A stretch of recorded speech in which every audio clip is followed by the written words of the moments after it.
Hello and welcome to Pickleball Den, and what we're going to go over today is an improvement that we're considering making, and so we want to show it to you. We're excited about this because we think it will eliminate a lot of pain points for players and club managers when it comes to the ladder league.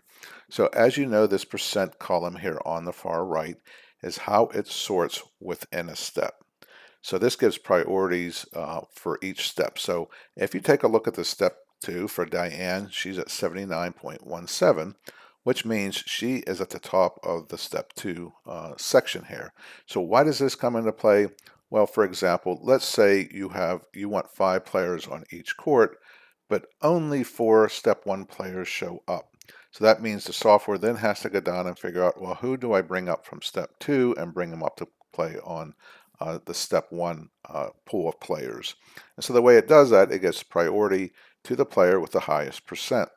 Now, in the past, this percent was calculated very convoluted. It was based on your past courts that you've played on, and you got 20 points for this, and it became very difficult for players to understand that. And it also became very difficult for club managers to deal with that question. Then the club managers would say, hey, go look at this website.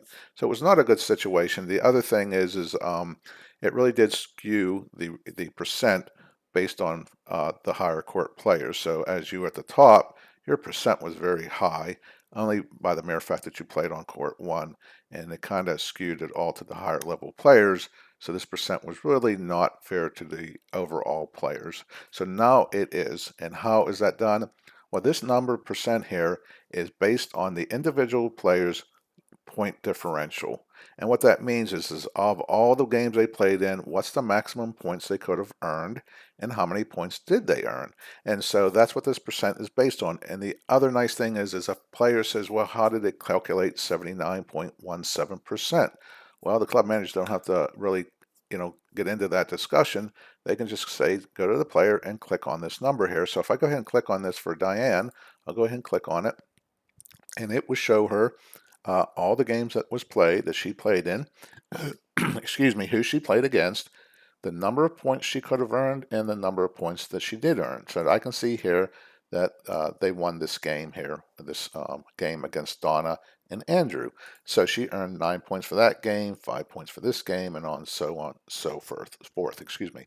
And so down here it totals it all up. The maximum points Diane could have earned for all of her games had she won them all would have been 144.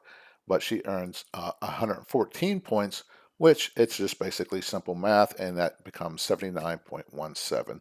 So that's how this number is calculated. Club managers don't have to explain it anymore. It's much more fair for players to be able to be sorted within their step more fairly. So there you go. If you have any questions or suggestions, we're here for you. Thank you for listening.